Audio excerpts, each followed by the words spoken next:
Hola, ¿qué tal? Bienvenidas, bienvenidos a Democracia en la Mesa. En esta ocasión hablaremos del inicio de los trabajos que se realizarán desde el Instituto Nacional Electoral para la organización del proceso electoral federal 2023-2024, en donde se renovará la presidencia y el Congreso de la Unión. Para hablar de ello nos acompañan el consejero Jaime Rivera, quien preside la Comisión de Organización Electoral, y el consejero Martín Faz, que preside la Comisión de Prerrogativas y Partidos Políticos. Bienvenidos a ambos, ¿cómo están? Me imagino que ya preparados para lo que sigue, porque después de la última elección, pues viene la siguiente. Jaime, ¿cuándo empieza en realidad la organización, esta campaña de este nuevo proceso electoral, ahora sí que federal? De hecho, comienza con mucho tiempo de anticipación. Podríamos decir que empieza casi después de la elección anterior, porque vienen procesos de evaluación y se van trazando en grandes líneas lo que se va a hacer en el futuro. Sin embargo, conforme se aproxima el inicio del proceso electoral, sí se intensifican los trabajos y ya se les va dando concreción, precisión en cuanto a las características, si hay algunas modificaciones en algunos de los elementos como materiales electorales o procedimientos que hacen posible la jornada electoral, se van ya definiendo, se van tomando acuerdos en la comisión o las comisiones correspondientes y algunos de estos asuntos ya se elevan al Consejo General. Esto ya ha empezado a ocurrir y podemos decir que estamos en la etapa previa al inicio del proceso electoral, pero cuando este comience ya estarán avanzados algunos preparativos en materia de organización electoral, de capacitación, de registro de candidaturas y una variedad de funciones que el INE tiene que cumplir para que las elecciones marchen todos como una gran maquinaria de relojería y que funcione bien, como ha funcionado a lo largo ya de muchos años por parte por parte de esta institución autónoma y profesional. Se podría decir entonces que ya está en marcha. Desde hace unos meses ya está todo preparándose para que dé el pistoletazo. Pero digamos que la ciudadanía no lo vemos hasta cierto momento. Hay un momento en el que ya se empieza a comunicar, digamos, a compartir con la ciudadanía lo que va a pasar.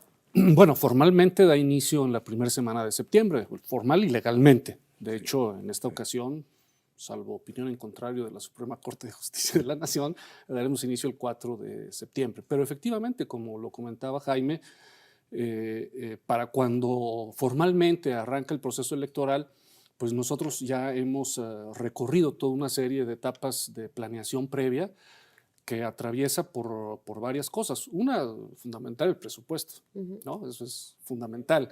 La previsión también sobre qué proyecciones puede haber respecto del listado nominal, es decir, del número de electores y electoras que tentativamente podrán participar para entonces, y con ello también la proyección del número de casillas que deberán de instalarse, que estamos hablando de un aproximado de 170,000 como una proyección máxima. Esto puede variar porque el listado nominal es vivo, crece, baja, no varía demasiado, pero digamos, ya en la parte final se define, y todo esto nos permite empezar por un tema fundamental que es la estrategia de capacitación y asistencia. Por ejemplo, ese es fundamental, es como el documento rector de un proceso electoral porque ahí se definen el número de casillas, cuántos supervisores o capacitadores electorales necesitaremos para reclutar a los funcionarios de casilla, cuántos funcionarios de casilla vamos a necesitar, y ahí se establecen todos los mecanismos de contratación de estos supervisores y capacitadores que desde diciembre se contratan y hacen trabajo de campo desde enero hasta junio. Ahí también se establecen los distintos procedimientos para la capacitación a funcionarios, las visitas, cómo se realizarán, cómo se entregará el material, en fin, es un documento rector fundamental. Ese debemos aprobarlo también antes del inicio del proceso electoral. También está el tema de los materiales electorales, que si bien no es sino hasta que se hacen los registros, cuando ya se definen quiénes aparecerán en las boletas, sin embargo ya desde ahora se ha hecho un trabajo para tener este tipo de materiales. Y otro elemento fundamental la integración de los consejos locales y los consejos distritales a lo largo y ancho del país. 32 consejos locales y 300 consejos distritales que están conformados por ciudadanos y ciudadanas que se encargan de conducir y de vigilar el proceso electoral con independencia de que el día de mañana, bueno, más cercano a la elección, habrá observadores, funcionarios de casilla, pero estos consejos locales, uno por cada entidad y uno por cada distrito electoral de los 300, son también fundamentales. Sí, si me permites, Laura, quisiera complementar algo de lo que está explicando el consejero Martín Faz sobre los consejos locales y distritales que tienen una función de conducción y vigilancia de los trabajos en todo el territorio nacional. Estos consejos locales y distritales son uno de tantos eslabones del proceso electoral que se encomienda a la ciudadanía. Las elecciones son conducidas por un organismo profesional permanente como el INE, pero en muchos elementos decisivos y funciones determinantes del proceso electoral, las tareas electorales se hacen descansar en ciudadanos y ciudadanas que no son profesionales del INE, que se reclutan de la ciudadanía como personas prestigiadas y con representatividad de distintas actividades o agrupaciones y que cumplen una función muy importante. A nivel local, integran un organismo de vigilancia y también de dirección en la medida en que toman decisiones, entre otras, la selección y designación de los consejeros y consejeras distritales. Y estos, a su vez, cumplen una función de vigilancia, acompañamiento y también de decisión en los procesos de reclutamiento de capacitadores asistentes electorales y de vigilancia del proceso de capacitación, de determinación de la ubicación de las casillas y, a fin de cuentas, de designación de los funcionarios y funcionarias de casilla. Y este último eslabón, que es el más decisivo, también queda en manos ciudadanas.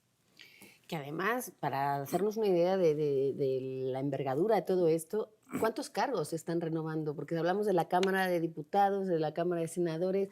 ¿Tenemos una cifra de cuántos cargos se renuevan en esta elección? Sí, en total 20.134 cargos. De ellos son 629 a nivel federal y a nivel local son 19.634. O sea, estamos hablando de un titipuchal, dicho de esa forma. Habría otras formas de decirlo, pero tal vez no sean las adecuadas en un programa de televisión. Son muchos.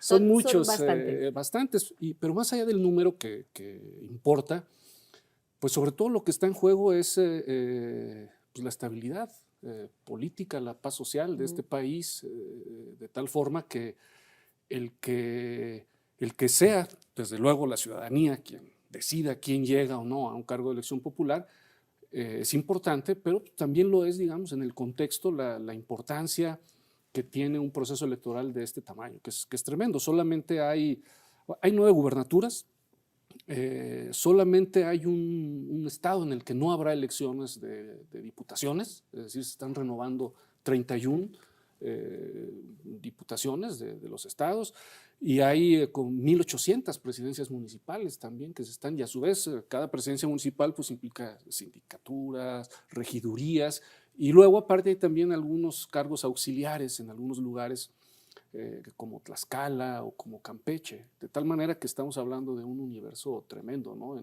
Como te decían, 170,000 casillas aproximadamente. Entonces son números y son cantidades serias. Una dimensión sin duda pues enorme y en la que el INE se tiene que preparar desde ya para poder también compartirlo con toda la ciudadanía. Nosotros nos tenemos que ir a un corte, pero regresando vamos a hablarles más sobre todo esas novedades que habrá el año que viene en estas elecciones.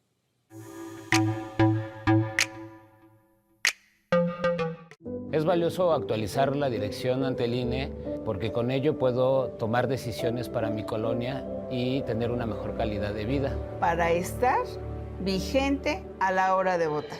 Porque ahora yo vivo aquí y pertenezco ahora a este lugar. Porque podemos formar parte de las elecciones en nuestra colonia. Si te cambiaste de casa, avísale al INE y sé parte de quienes toman las decisiones en tu nueva comunidad. Actualizar mi INE es valioso para mí y mi nueva comunidad. Tramitar mi INE es valioso porque es muy importante que mis valores se vean reflejados en las decisiones de mi país. Estoy muy emocionada porque por fin mi voz va a contar. Porque ya es tiempo de tomar mis propias decisiones. Ya puedo tomar decisiones, ya puedo votar. Así empecé mi cumpleaños, yendo por mi INE. Si ya cumpliste 18 años, ve al módulo del INE y tramita tu credencial. Haz tu cita en INE.mx o llama a INETEL 804-33-2000. Mi INE es valioso porque me identifica y nos une.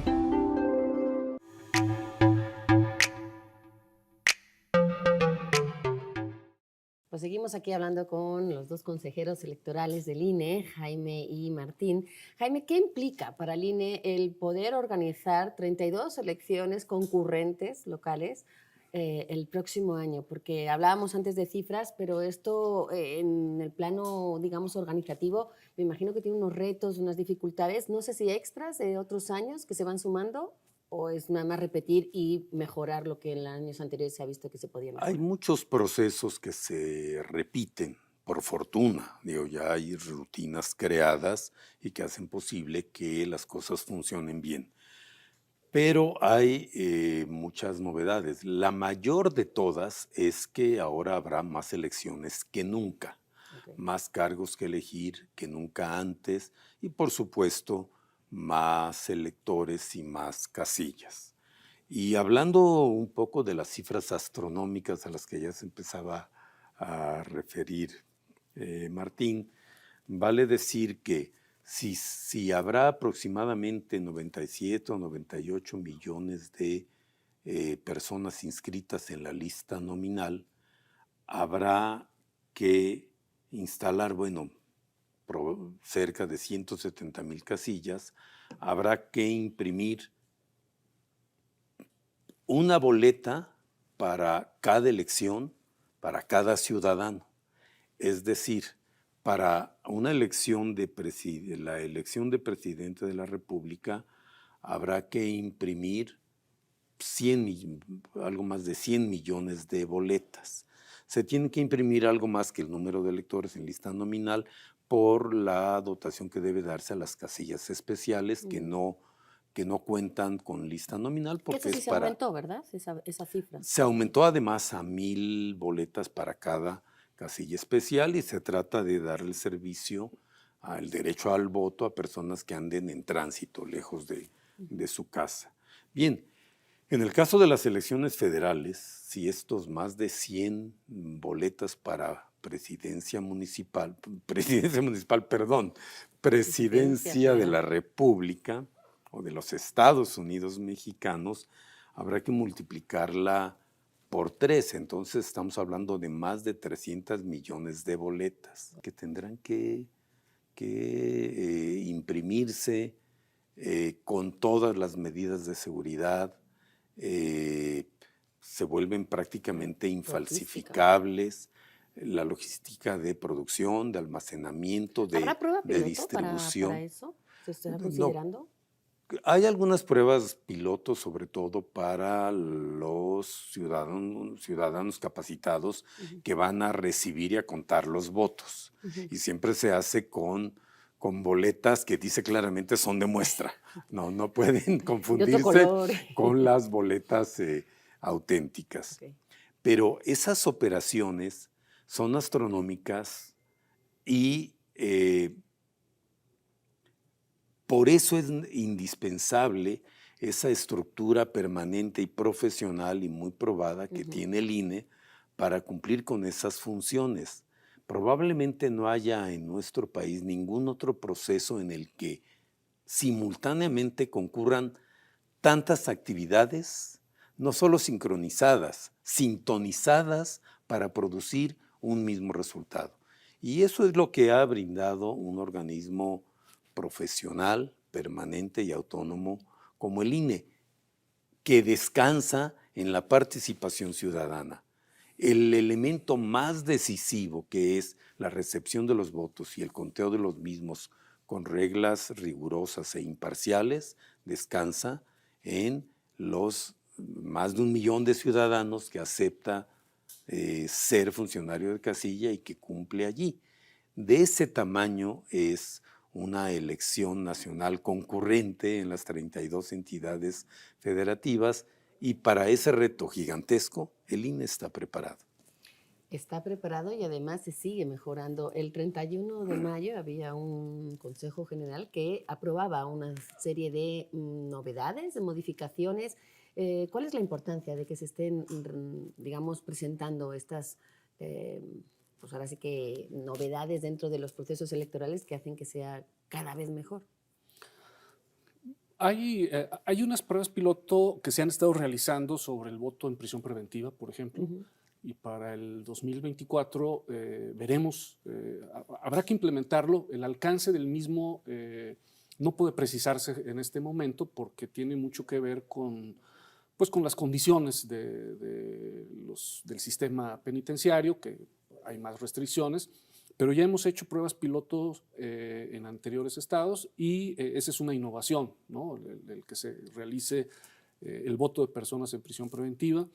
Está también el tema del voto anticipado para aquellas personas que, estando postradas, así lo dice la ley, no pueden ir al módulo a recoger su credencial de elector, y por lo tanto hay una parte del padrón y del listado nominal de personas que realizarán un voto anticipado.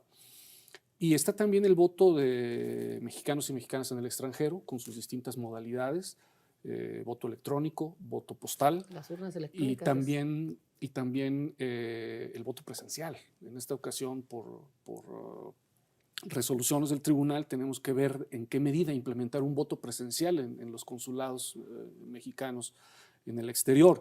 Es un reto fuerte porque pues es modificar de alguna manera el modelo. Está desde luego el tema de las urnas electrónicas, que también ha habido ya ejercicios piloto a lo largo ya de varios procesos electorales. Y bueno, todo ello nos da idea de que el sistema electoral es muy vivo, el modelo electoral va evolucionando y hay nuevos retos y por lo tanto nuevas formas de enfrentar todo, con la idea de garantizar el ejercicio del voto a todos y todas las personas, independientemente de sus condiciones y situaciones. Hay también una importancia de aprobar los modelos de producción, de la documentación y los materiales.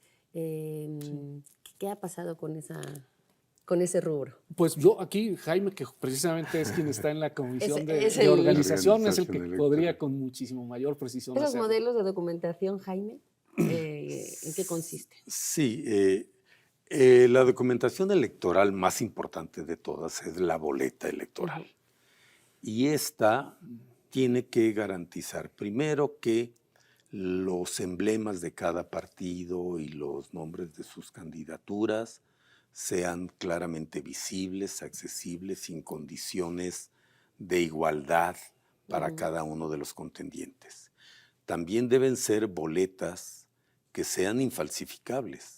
Y hay un paquete de medidas de seguridad que llevan las boletas. De hecho, no debo decir todas las que llevan porque se podría vulnerar un poco su seguridad. Pero las boletas se imprimen en papel seguridad, que quiere decir un papel que desde la fabricación trae una marca de agua en el papel mismo, y eso lo hace infalsificable. Es con un rodillo especial que se produce el papel. Pero además se agregan elementos como microimpresiones, como fibras ocultas que solo se pueden detectar con luz especial, con algunos códigos que solo se pueden ver con lupa, con una lupa suficientemente potente. No es nada astronómico, pero sí que ayudan a verificar. Y además todas estas medidas de seguridad de la boleta se verifican por los consejos distritales. Para asegurarse, a última hora se les da una lista de los elementos de seguridad que deben verificar y en sesión de consejo distrital se verifican y se comprueba que son las boletas auténticas con todos los elementos de seguridad. Otro elemento muy importante son las actas de la jornada electoral y las actas de escrutinio y cómputo con las cuales se va a consignar el resultado de la votación en cada casilla. Las actas tienen muchas características que las hacen complejas. Por un lado, deben contener toda la información necesaria para dar certeza a cómo ocurrió la votación y los resultados de la misma. Y por otro lado, deben ser llenados por ciudadanos y ciudadanos que no son profesionales, que son capacitados y que deberían ser accesibles. Pero al mismo tiempo la exigencia de plena certeza y de imposibilidad de alterar los resultados establece una serie de reglas y procedimientos y de datos que deben llenarse en las actas. Y esas actas se tienen que imprimir con copias, una decena de copias, que eso es raro que un documento saque 10 copias y se hacen con un papel autocopiante, ya no se usa el papel carbón de antaño, sino contienen una composición especial, un elemento químico que con la presión se traslada a la siguiente hoja, pero esto se tiene que trasladar a 9 o 10 u 11 hojas y cuando aumentan los partidos se tiene que trasladar a más. Esto plantea un reto tecnológico bastante grande y se ha resuelto, quiero que bien. me sigas contando después de un corte porque nos tenemos que ir a un corte y quiero también que Martín nos hable mucho del monitoreo, que sé que también es una gran novedad en esta elección, así que volvemos en un segundito.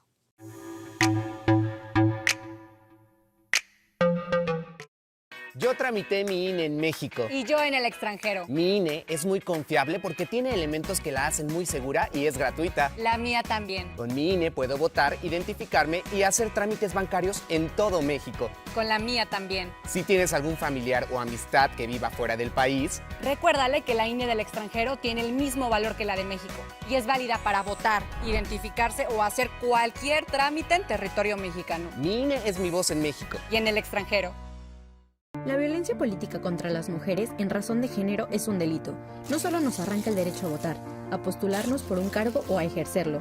Nos quita la voz y limita nuestra participación en la toma de decisiones. Por eso, el INE y la FICEL investigan a quienes ejercen este tipo de violencia y protegen los derechos políticos y electorales de las mujeres. Si necesitas denunciar violencia política contra las mujeres en razón de género, ingresa a fedenet.org.mx. Mi INE es valioso porque garantiza mis derechos y nos une.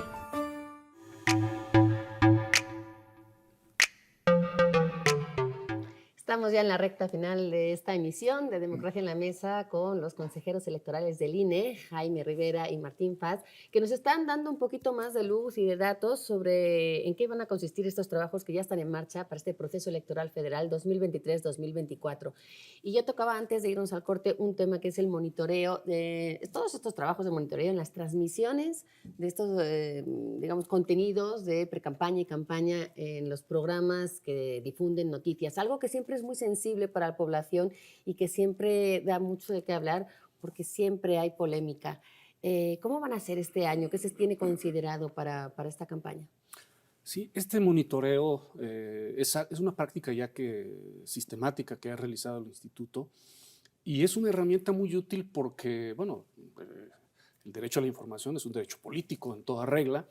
Y sin la información suficiente, el ejercicio de los derechos políticos electorales, estrictamente hablando, pues tiene límites, ¿no? De tal manera que hay un vínculo muy directo entre el derecho a la información y los derechos políticos electorales. Por eso es que el Instituto interviene en estos temas, además porque, bueno, el Instituto también durante el periodo electoral administra los tiempos oficiales de radio y televisión, y con este monitoreo lo que queremos es dar una herramienta útil a la ciudadanía para que vea de qué manera, primero, qué tanto cubren de manera pues, equitativa o en términos generales a las distintas opciones ciudadanas, qué tantas difunden también las opciones a la oferta política y qué tipo de tratamiento le dan también desde el punto de vista cualitativo, ¿no? Es decir, si es un tratamiento favorable o positivo o si es un tratamiento desfavorable, negativo. Esto se hace a través de una metodología que se define en el Comité de Radio y Televisión, un catálogo de emisoras también a los cuales se aplica y se hace una convocatoria a instituciones de educación superior para que participen en la realización de este monitoreo. Y este monitoreo tiene distintas variables. Por ejemplo, se han introducido ya desde hace tiempo elementos sobre violencia política de género, un elemento importante. ¿Es importante este año? Este año será importante, pero también, por ejemplo, para poder visibilizar el tipo de candidaturas que emergen de lo que llamamos acciones afirmativas, que son candidaturas que tienen que ver con grupos en situación de vulnerabilidad, como puede ser personas con discapacidad o como es personas que pertenecen a comunidades indígenas o que vienen o que tienen un origen afromexicano. El monitoreo va a tratar también de visibilizar, además de estos temas de violencia política de género, cuál es el tratamiento que se le da a esas candidaturas que tienen origen en acciones afirmativas y que por lo tanto son de algunos grupos en situación de vulnerabilidad, así como también aspectos que tienen que ver no solo con la violencia política de género, sino también con la violencia política. Violencia verbal, al fin y al cabo, ¿no? Utilizar esos espacios para un poco, ahora sí que hacer apología de la violencia en contenido que tendría que ser menos violento. Claro, y la idea a través del monitoreo es evidenciar cuál es el tratamiento que se hace. El monitoreo no tiene como finalidad limitar las expresiones en los medios de comunicación, ni mucho menos. Simplemente trata de hacer una radiografía, vamos a decirlo así. ¿Y qué se hace con esa información? ¿Hay algún tipo de sanción? Se le dan se publican informes cada mes, hay un corte, se publican informes, de hecho hay una página específica dentro de la página del INE sobre el monitoreo, y en el Consejo General nosotros estamos dando a conocer los resultados mes con mes de cuál es el tratamiento, cuánto tiempo se le dedicó a las distintas fuerzas políticas o a las distintas candidaturas y cuál fue el tratamiento, si fue positivo, si fue negativo. O neutral. O neutral, exacto. Entonces, de tal manera que nosotros dotamos de esta información a la ciudadanía para que la ciudadanía vea cuál es el tratamiento que hay y tenga una mayor capacidad de valorar la información que hay y, por lo tanto, permitir un voto informado y consciente, porque finalmente es lo que queremos lograr con el monitoreo. Jaime, la comunicación con la ciudadanía, que siempre es algo que desde el INE se trata de tener esa retroalimentación para que la ciudadanía no le tenga, creo que hasta, no sé si miedo, pero sí el hecho de que les llamen para ocupar las casillas, el hecho de incluirles en la participación, hay cierto recelo para eso. ¿Y por qué crees que se da? ¿Crees que sea una falta de información o sea más bien el respeto que da el estar incluidos en un proceso tan grande, tan serio? Es una combinación de factores que varían además de unos individuos a otros y de unos grupos sociales a otros. Sí encontramos alguna reticencia de muchos ciudadanos a participar, por ejemplo, como funcionarios de casilla. Hay reticencia de muchos ciudadanos para votar. Sin embargo, las cuentas son muy favorables, porque después de todo el proceso siempre contamos con los ciudadanos y ciudadanas suficientes para hacerse cargo de las casillas, cumplen, les requiere un esfuerzo considerable de capacitación, se les impone una jornada dominical larga y a veces agobiante, porque puede durar 15 o 16 horas el total del trabajo, y sin embargo la inmensa mayoría de funcionarios de casilla cumple. Y cuando hablamos de tal manera que hay reticencias en algunos y hay participación y entusiasmo y compromiso de muchos otros, lo suficientes para que las elecciones funcionen y funcionen bien. Y en cuanto a la participación ciudadana para votar, bueno, quisiéramos que votaran todos, es un derecho y constitucionalmente una obligación, aunque sin sanción. pero si las tasas de participación electoral, según el tipo de elección y de otros factores que a veces son hasta climáticos, que pueden influir un poco, ronda siempre más cerca de la mitad de la población, lo rebasa en elecciones más concurrentes, presidenciales, que puede quedar un poco abajo en otro tipo de elecciones. Finalmente no estamos muy abajo de los parámetros internacionales en cuanto a participación, considerando además que en México el voto no es obligatorio, como sí lo es por ley en otros países, acompañado de diverso tipo de sanción administrativa para quien no cumple. De tal manera que nuestra democracia no funciona tan bien como quisiéramos, tenemos mucho que hacer todavía, tenemos que encontrar formas cada vez más imaginativas y apropiadas para las nuevas generaciones. Ese es un gran reto porque los grupos de edad más jóvenes son los que participan menos en la votación, también en las mesas directivas de casilla. Y ahí tenemos un reto, no tenemos la solución, tenemos identificado un problema, tenemos algunas hipótesis, se han experimentado diversas estrategias de comunicación, de estímulo, que dan algunos resultados, pero no tenemos la solución completa. A fin de cuentas, hay una cultura política subyacente en la que nosotros podemos incidir un poco, pero que no determinamos. Depende mucho de la tradición de la sociedad, de la educación que se recibe en las escuelas y la educación cívica que se reproduce en las prácticas sociales mismas. Y me parece un gran mensaje para la población que nos esté escuchando y un poco para animar en este año que empezamos, que vamos a tener elecciones. ¿Alguna conclusión, algún mensaje final que quieras también dar tú, Martín? Pues que tenga la ciudadanía la seguridad y la confianza de que el proceso electoral del 2024 se va a desarrollar con parámetros técnicos y operativos con el nivel de eficiencia que ha tenido el instituto a lo largo del tiempo. En las pasadas elecciones del Estado de México y de Coahuila se instaló el 99.99% de las casillas. Los conteos rápidos fueron muy precisos en relación al PREP, se capturó el 100% de los PREPs y además fueron consistentes esos datos con los cómputos distritales. Tuvimos, hablando de participación ciudadana, muy pocas personas que tuvimos que tomar de la fila, que es el recurso último cuando por varias razones la gente no acude, algunas incluso por enfermedad o por causas de fuerza mayor, no todas es simplemente porque no quisieron ir.